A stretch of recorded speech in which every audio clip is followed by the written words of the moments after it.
Today's episode is brought to you by Microsoft Dragon Copilot, your AI assistant for clinical workflow.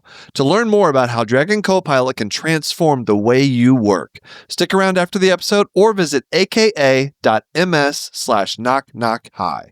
That's aka.ms/knock-knock-hi. Hey, Will. Hey, what's up? I've been thinking, the U.S. healthcare system, it needs some improvement. Yeah, there's room for improvement. For sure. It's a confusing, scary place for everybody involved. Absolutely. Physicians, families, patients, everybody. Everybody. And I've experienced it from both sides, right? I'm a physician. I've also been a patient. So I wanted to use my platform to give people practical education, really the only way that I know how, by making jokes. So Dr. Glauc's really fun and super uplifting guide to American healthcare is out, and it's a free resource that includes all my videos from the 30 Days of Healthcare series, alongside deeper explanations, also reliable facts, emphasis on reliable. Yes. All right. Figures, numbers, insights into how each of us can fight for a more humane, better healthcare system. Also, it has jokes. Did you mention the jokes? I did. Jokes. Okay. Yes, definitely jokes. Well, this guide is great for anyone looking to learn more about U.S. healthcare, but especially if you are experiencing it from the clinician side for the first time. That's right. Really hope you'll check it out. Get the free guide sent straight to your inbox by signing up for our mailing list, glaucomflecken.com/healthcare. Enjoy.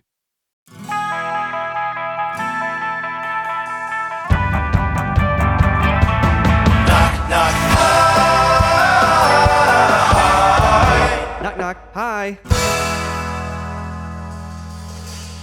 Hello, everybody. Welcome to Knock Knock Hi with the Glaucomfleckens. I am Dr. Glaucomflecken. I am Lady Glaucomflecken. Will and Kristen Flannery coming to you here for an episode of Glauc Talk. That's right. And we got some things to talk about. Let's talk. Tell me.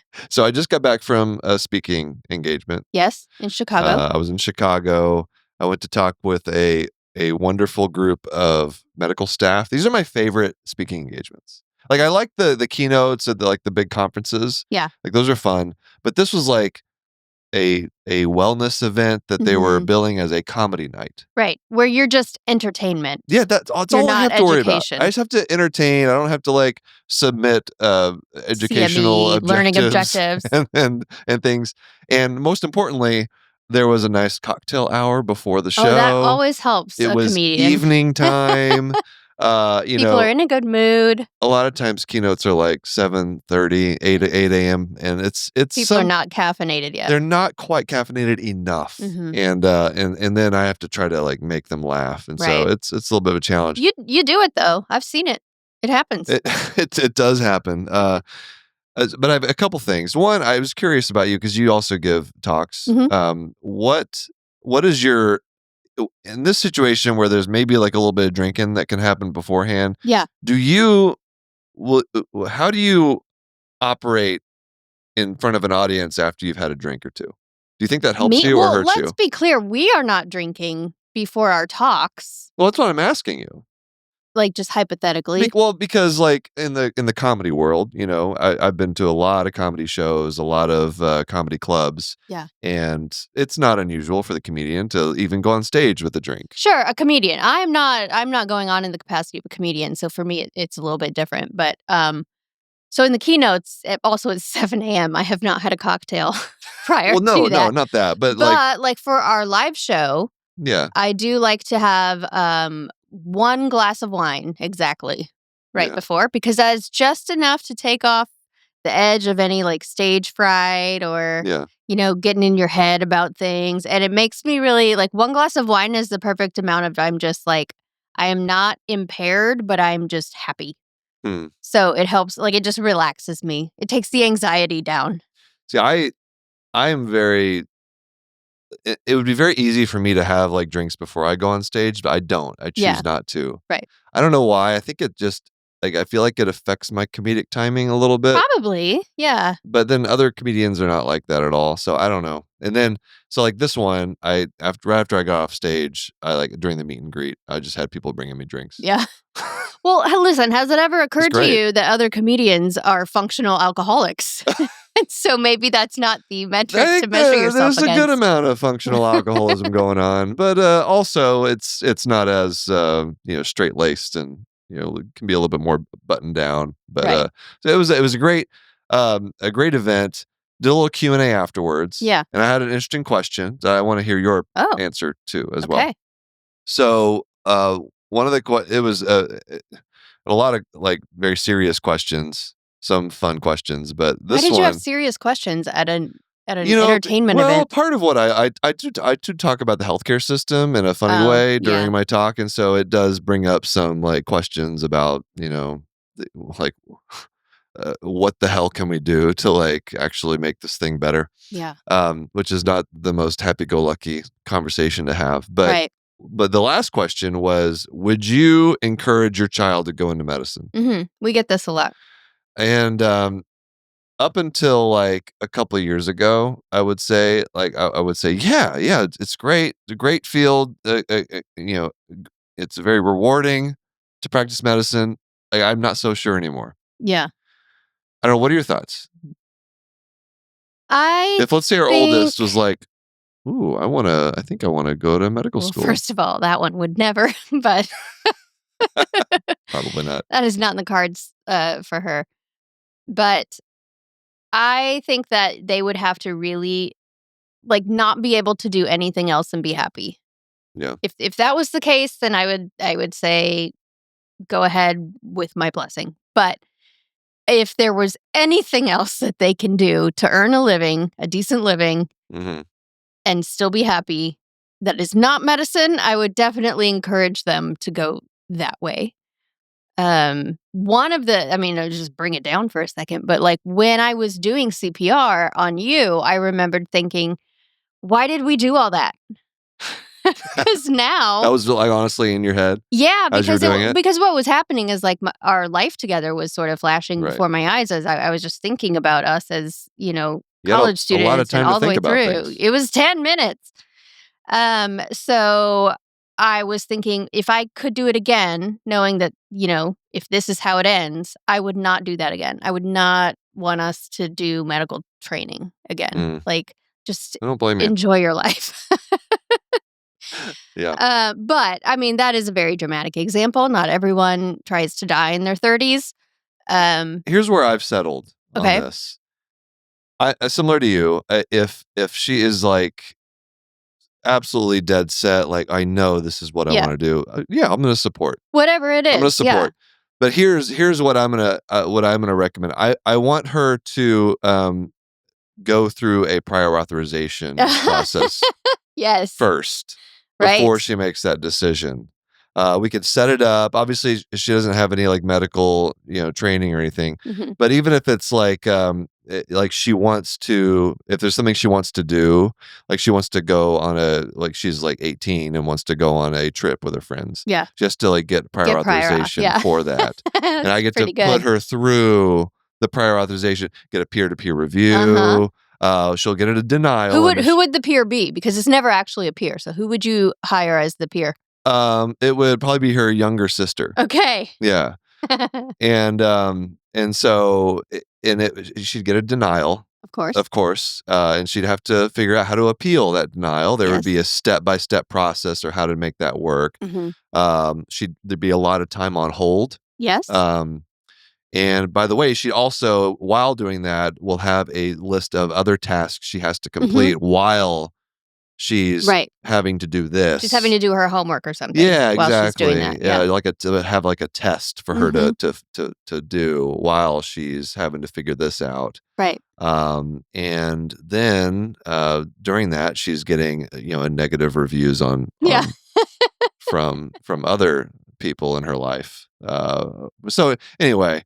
I think that's fair. But don't forget that there's a time crunch too. She's got 15 other people waiting for her attention. Absolutely. Yeah. And they're complaining to the staff. Yep. And I think it's reasonable, right? If she can do that for a week straight. And she's like, I still want to be a doctor. Then, hey. More power to you. Yeah, absolutely. We'll do what we can. We'll try to get the tuition covered and just really just let her go all in. Yeah. As long as she becomes an ophthalmologist. That's all. There it is. That's the catch. I mean, she can do other things, but that's the only way I think I would try to influence her. Like, it's okay. Like what kind of doctor? Like she can go to med school, but I will use my incredible amount of bias. Yes. Toward eyeballs. Would it be just eyeballs, or would it be work-life balance? Because that was actually the deciding factor for you when you were making the decision, is work-life balance. And then of the ones that offer work-life balance, which one did you like the best? Well, I think it needs to be something that has a rich comedic tapestry. Okay. Eyeballs are clearly it then. Oh, there's so much you could do with eyeballs. Absolutely. Not urology? Urology is a good one. I would probably be okay with urology. Yeah. Urology, radiology would be good.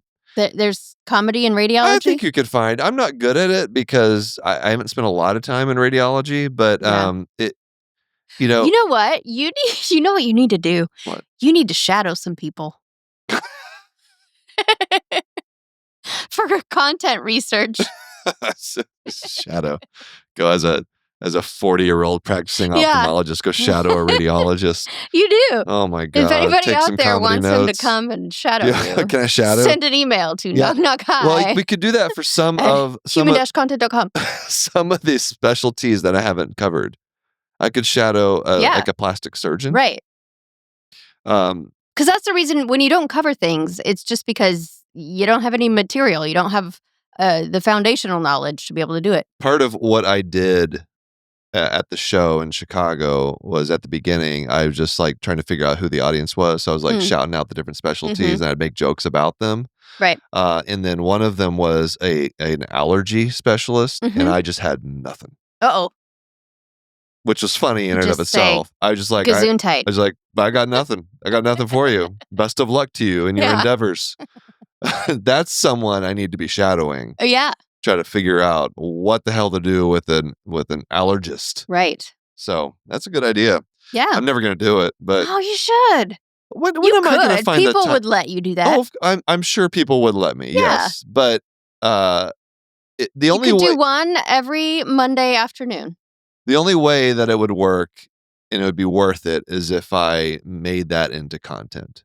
Well, of course. I had like a film crew. That goes without saying. Like you always got to repurpose. You got to always be thinking that way. But that's more challenging too because then like there's like patients involved and stuff, and there's like protected health information, and so you got to figure out. We could figure out how to do it in accordance with all that. We could figure that out. I mean, it could be more of like the behind the scenes stuff. So just not none like, of the patient interactions. Of course. Just like going through like the back end. Right. Tasks. You trying to figure out the instruments they're using, things like that. Or explain the pathophysiology of type 4 hypersensitivity reactions. Yeah, sure, whatever that is. It's an allergy thing. Oh, okay. I think it's a good idea. God, you're like, you're always telling me, like, stop trading time for money, sir. Well, this is an investment. It's it's an investment. Because... making me work. Well, yeah. You are... I don't want to work. You're the one that took on a whole second job with your free time. God, you're gonna make me do all this. It would be good. It'd be fun for you, first of all. It would be fun. You know it would. It probably would. And then you would have years and years of content to come from it and ideas, which also is fun for you. We live in an area that has lots of different medical specialists. So, if you're in the Portland, Oregon metro area, do not open this up. Reach out. No, for real. People usually ask me if they can shadow me. I've never had to reach out. What would you do if someone shadowed you? Don't you think they'd be disappointed? Like they're expecting Glauc and See, that's the problem. And then they would come see Dr. Flannery. Okay, that's the issue with all of this stuff we're talking about. Is like in those type people expect me to be on all the time. Yeah, and like I still got a job to do. I still got like 40 patients to see. I can't just be Mr. Funny Man. Right. And I think maybe people know this, but maybe not. A lot of comedians, you would think they'd be a happy, good time to hang out with. Oh, they're very depressing. And they're very depressing and cynical I'd say I'm cynical. I would say I'm not depressing in real life. Right. I'm very... You're quiet. I'm quiet. Yeah. And I'm quiet quiet and cynical until I start making the content. Like if I was like making content, doing the shadowing, yeah, then it'd be entertaining. I could be on and Sure. entertaining. Or when I'm on stage or something, I can be entertaining. Yeah. But in my real life, that's like a thing that you do. It is not like who you are in Right. real life all the time. I'm very stoic. Yeah, you Would are. you call me stoic? Yes, I would. Yes. Oh, thanks. I think you have buried your emotions deep inside of you. Okay, let's stop at stoic and not go into some of the potential downsides of being stoic. All right. All right, let's take a break. Okay. Come back with some health news. Oh boy.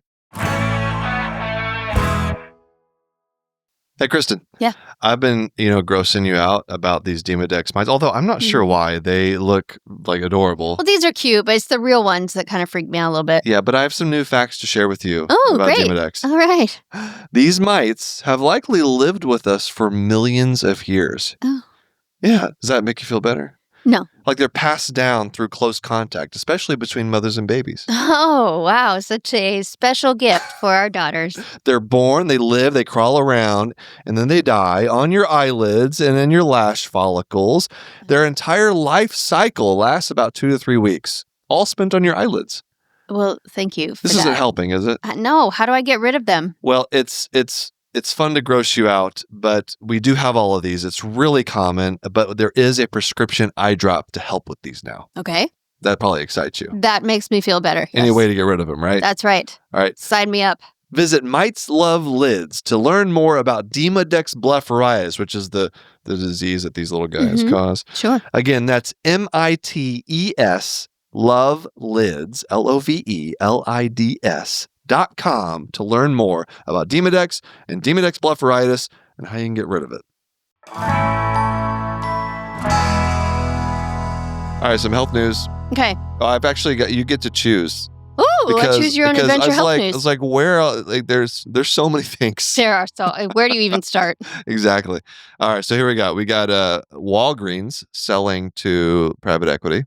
Okay. I'm a little surprised they hadn't already. $880 billion cuts to Medicaid. Oh, gosh. NIH grant funding freezes. Justice Department investigating United Healthcare for Medicare billing fraud practices. Which direction you want to go? Well, and there's also USAID. That's healthcare news. Oh, USAID. Yeah. Just it's under the umbrella of all the funding cuts. Right. I would say the NIH thing, like not being in a government setting, university setting where I'm relying on grants and things, like I feel like I'm not getting the full picture of what is happening. Correct. Right. And that's frustrating. And we actually heard some feedback from people because we've talked about this before. It was like, you're kind of not quite right. Understanding. Got some of the picture, but not all of it. Yeah, what the whole thing is, because you on social media, at least, you get people, you see posts from people that are like, had their admission to grad school rescinded. Yes. Or they just found out the grant that they were awarded is now being taken away from them. Right. But then you also see people talking about how, this only affects indirect funds, as if that's not a big deal. Right. I'm not sure if those people fully appreciate what indirect funds fund. Yeah. I mean, and I've heard before that, like, as a point of frustration from researchers, that so much of a grant will go to the university to cover indirects. Right. But it maybe the assumption is that, if you're going to cut indirects, then the university will shunt more of the money. Yeah. To cover that lack of funding, and instead doesn't seem to be happening. No, and what would they do to do that? They would increase tuition. Right, they'd have to do something to cover those costs. Because there's fewer and fewer state funds going to public universities. So they have those 3 levers, right? Federal funding, state funding, tuition. There's also donations. There's also endowments. Yeah. But I think that's like earmarked for a specific thing. Often, yeah. I don't know. Just like most things, I'm sure it's a multifactorial thing. Yeah. But what I do know is that the government halting NIH funding. That's like kicked all of this off. And anecdotally, talking to people that we know at public universities, like it's scary. Yeah. Yeah, I think even researchers who had, complaints with how the indirect funds how much of the money was going to indirect funds, I think even those people would not say, so let's get rid of indirect funds, or let's just, really make these huge cuts to them, because indirect funds are what allowed the labs to exist in the first place. They're like using all the electricity and the facilities, the facility fees, all of that stuff. So it's really pulling the rug out from under research. It's not skimming off the top. It's pulling the whole rug out, because you have to have those things in order to do the research. So if there's not enough funding for those things, then you have to make cuts somewhere else. And regardless whether or not you're a person on social media thinking, oh, this is great, it's because that's not money actually going to research. Well, it kind of is. Right. It is. Maybe indirectly, because it's also going indirect. But still importantly, regardless of what you think about the cuts, it's affecting researchers. And it's affecting like biomedical research, like important research. Right. And we're going to fall behind. I was thinking about, too, like all these departments that are unable to have grad students next year. Yeah. The amount of progress and work that is not going to happen because there are fewer grad students, it's enormous. Like, grad students are the ones that make the research happen. Like the PIs are steering the ship, but the grad students are the ones that are actually like doing the work. So to not have them is going to put everything so far behind. A great example that we heard is with PCR. Yeah. And how PCR, was a Nobel Prize winning discovery and has just changed the game in so many different ways in medicine and research. And what all do you do that for people who are not familiar? What is that? So polymerase chain reaction is just amplifying DNA. So anything from like law enforcement with genetic, like DNA testing to be able to forensics, and there's so many industries that being able to amplify the amount of DNA that you have, with gene therapy, with diagnostics, therapeutic, like it's got its hand in so many different things. PCR. Right. Well, the reason PCR exists is because somebody got a grant to go and just look for bacteria in the hot springs at Yellowstone. Like really inhospitable. Yeah, and discovered a bacteria that has Taq polymerase, which is something that's used in the process of CPR. And PCR. CPR. We say CPR so often. I know. PCR. So it's just like, it's like people are not people. Elon is not. Let's call it who it is. Is thinking that like all of this innovation in technology and biomedicine just comes out of thin air. Like people just think of ways to make things better and innovate, but like there's a lot of basic science at the heart of all this innovation that's happening. It's a lot more stepwise and incremental than it looks when you have the finished product. And so it's just, I don't know. It's a very myopic. It seems short-sighted is what I was going to say. Yeah. So. And I love it. I love it when you mention something about sightedness. It's so weird. Gotta make it weird. Gotta bring it back. So anyway, I'd love to know from people though, because again, I'm not in that world. Yeah. And so because I feel like we're not getting a lot of real life experiences from people who are being directly affected by this NIH spending freeze, whatever you want to call it. So reach out to us. I would love to hear actual stories of what's going on in people's lives. Yeah, let's hear it. So knockknockhi@human-content.com. You can also go to our YouTube channel, by the way, while we're talking about this. Yeah. Leave for Knock Knock I episodes. I look at all our comments on YouTube, and so you can leave your story or some comment on this episode. All our episodes are any episode, at Glaucumfleckens. That's our podcast YouTube channel. That's so leave a comment there. Anything else to add? I just want to know like, why? Why does it have? Because the narrative that I'm hearing Got to balance that budget. is and is that okay? Yes, it's going to hurt for a little while, and then it will be better. But what I'm not hearing is, one, why does it have to be done in a way that hurts so dramatically? And two, how do you propose it will be better? Like, what are you going to do instead? Maybe the government could just use mint. I think that's defunct now. Oh, mint is gone? Uh-huh. We used mint once upon a time. Yeah. Really? In residency, that was how Did it get bought up by like I don't know what happened. TurboTax or something? Well, they already were owned by right. Intuit, which owns TurboTax. Maybe a little budgeting software could help. What's the one for business expenses? QuickBooks. Yeah, you think the government needs to get some QuickBooks? Needs to get some QuickBooks. Get everything in order. They could hire an executive assistant. Yeah, look at you using all the words you hear me use.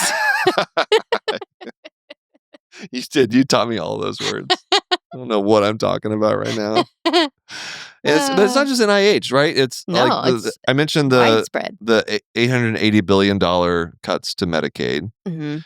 And it's just, you got people making these decisions that I don't think fully understand how interconnected our healthcare system is. Right. That's the part that makes me nervous about all of this. Like, nobody wants inefficiency in anything. We're all on the same page about that. Nobody wants wasted money, right? Yeah. The disagreements are like, what counts as wasted money and what to do about it. But I feel like it's not a good idea to have people who don't know anything about how any of this works. Right. So we're not really familiar with these industries to be the ones making the decisions about what gets cut. That doesn't make sense. So what's going to happen whenever we cut $800 billion from Medicaid? It's going to hurt poor and rural communities. Yes. They're not going to be able to seek medical care. Women. Exactly. It's going to hurt women. It's going to put more strain on our emergency departments because all of a sudden it's already hard to access primary care. Cutting that amount of money is going to make it even worse. Right. And put strain on different areas that not just poor people use, but everyone. Wealthy people use it too. And so it's just going to make it harder for everyone. And that's what I mean with how connected we are. It's not just like... And then it's going to be, so if you're wealthy and you want good, you don't want to have to deal with all of this, well, then there will be these private hospitals that you can go to. Yeah, I mean, you can pay. And then there'll be a disparity. Yeah. Worse than there already is. Yeah, it's and looking at the way other countries do it, particularly Australia, which I've talked about on the podcast before, how much I appreciate the way they do it. They have a public option, but it's well funded. Yeah. So what makes you think that cutting that much is going to make things run better? Right. I don't know. It doesn't make any sense. But let's we can stop talking about depressing stuff now. I just want to know what the plan is to move forward. QuickBooks, I'm telling you. let's get it. Let's get it. Did it. We solved it. Let's just You're welcome, everyone. You could get I bet the government could probably afford the highest level of QuickBooks. Yeah, highest tier. Mm-hmm. Just the QuickBooks Pro. U.S. government edition. QuickBooks government. Is that a thing? Whole governments on QuickBooks. This is where you need to get in the government handling. If you'd like to sponsor Knock Knock Hi. Yeah, if you want to get into the government economy, part of society. It's a great time to be getting into that industry. Absolutely. Yeah, I'm telling you, start with a smaller country and then move your way up to the United States of America. Oh boy. Anyway. All right. No one should listen to us. Okay, let's do let's see. It's time for a break. Maybe one more break, and then we have a special guest. Okay. And we are back with a very special guest, Ortho Bro. Hi, Ortho Bro. What up, Lady Bro? I'm really glad you're here. I'm a little bit starstruck. Do you know why? Because I'm holding a femur? Well, no, but my husband... You have 2 femurs yourself. I do. Hopefully only 2. Yeah. Does anyone ever have more than 1 femur? What would that be? A double femur would be awesome. First of all. But no, that does not exist yet. Okay. Well, anyway, people ask me a lot which of, Glauc and Fleck general doctors love working there that I would, who's my hall pass, essentially. Oh my.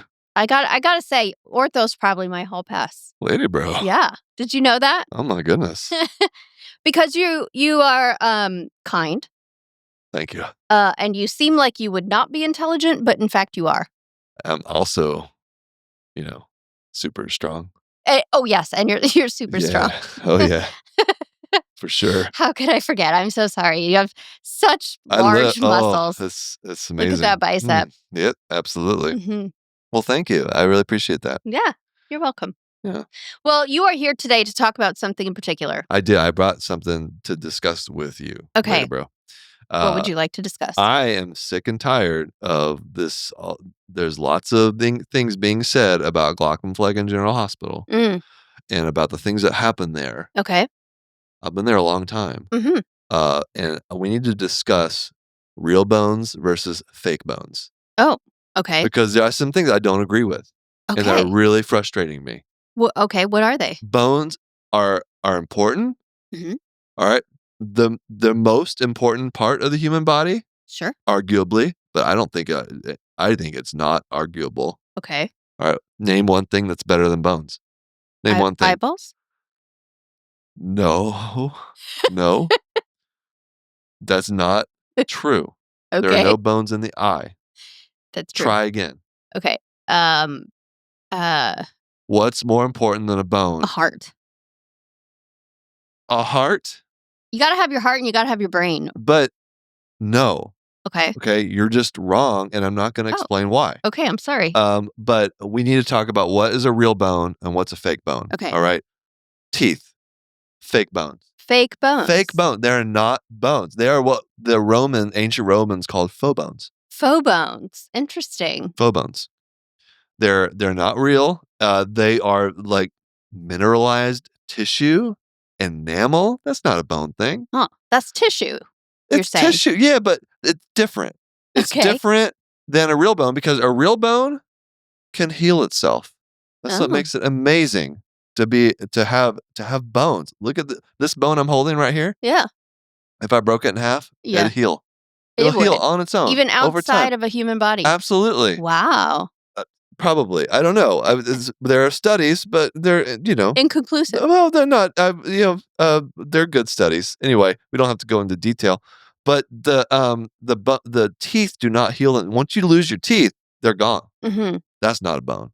All right. No. So teeth, fake bones. Real bones. So, but if you lose a bone, it's not gone? No, you'll grow a new bone. Okay. The whole bone? Probably. Yeah. Okay. Look, stop asking questions like that. Look, I'm not in medicine. I don't know. Listen, all right. So here are the real bones. Okay. All right. Arm bones. Arm bones. All right. But they're not quite the best bones. The best bones are the leg bones. Because they're the biggest? They're the biggest. They're the strongest. All right. They've got a large cortical layer.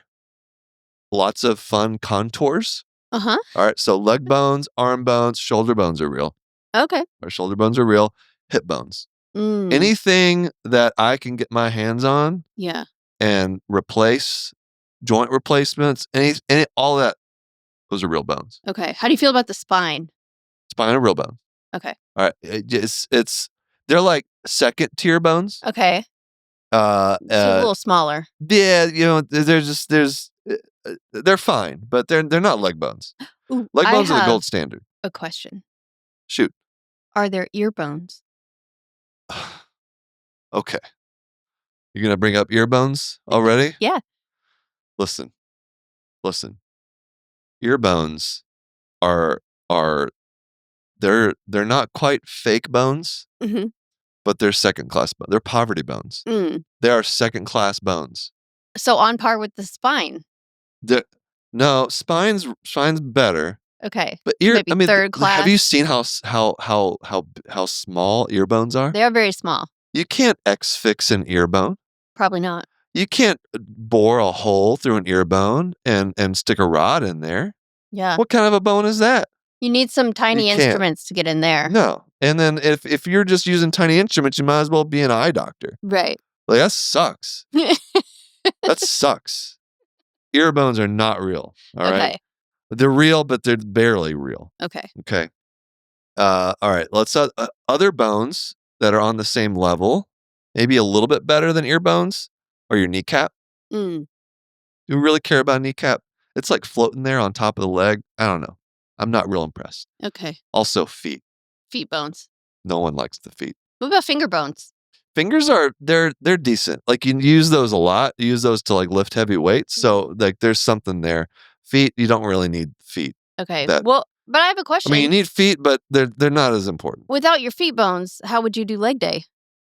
Your tibia and femur can absorb a tremendous amount of weight. All right. They're not weight bearing. The feet are they're kind of gross. Yeah.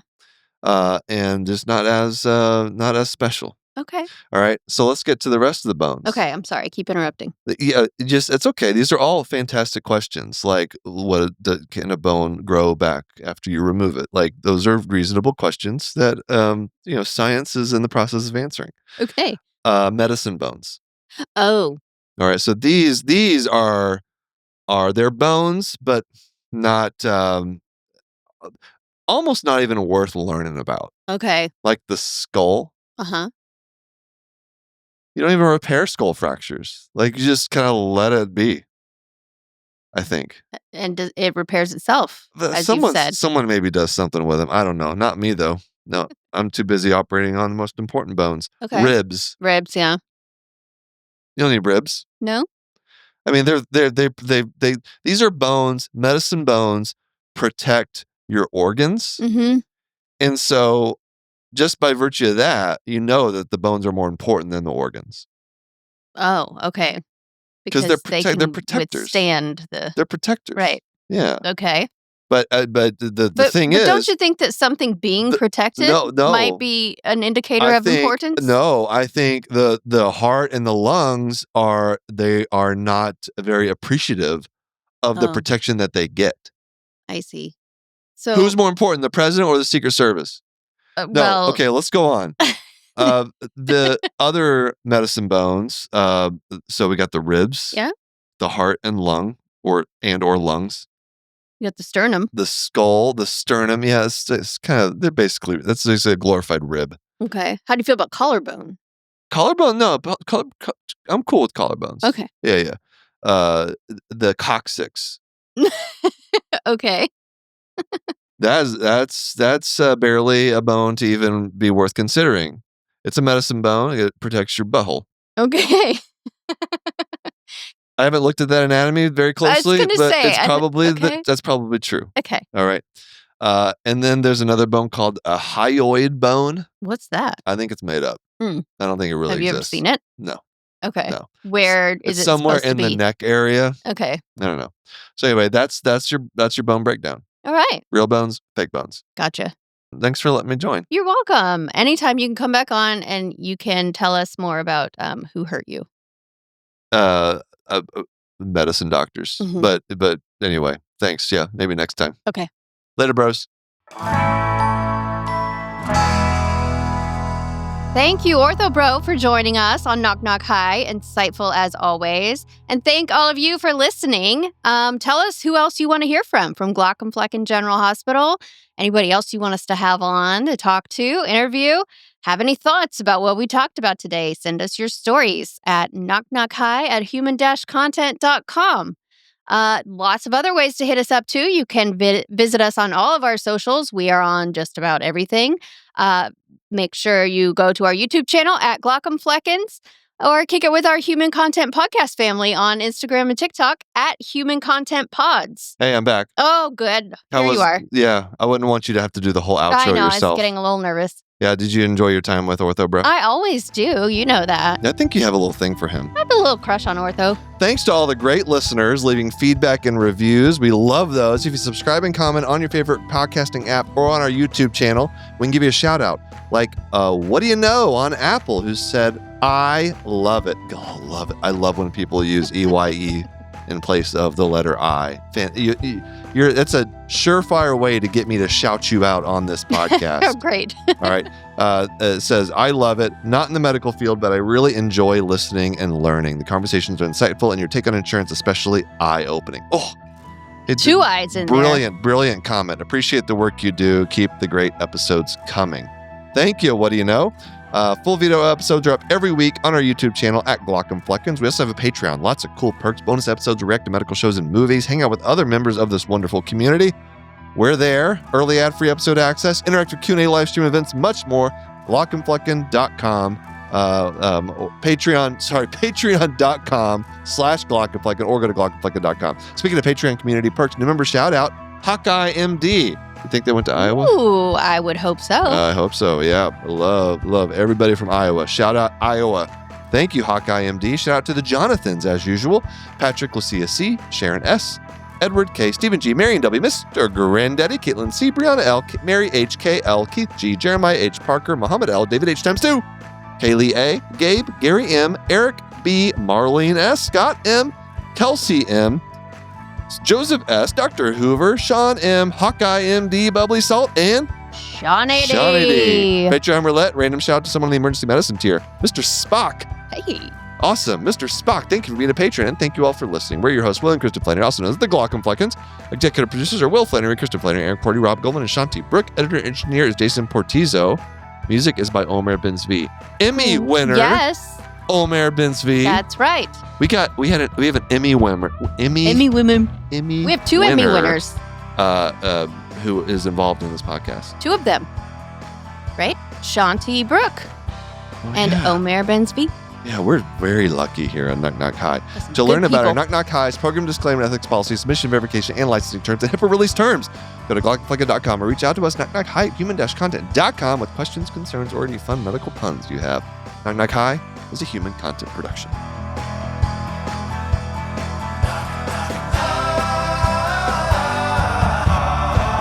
Knock, knock, goodbye.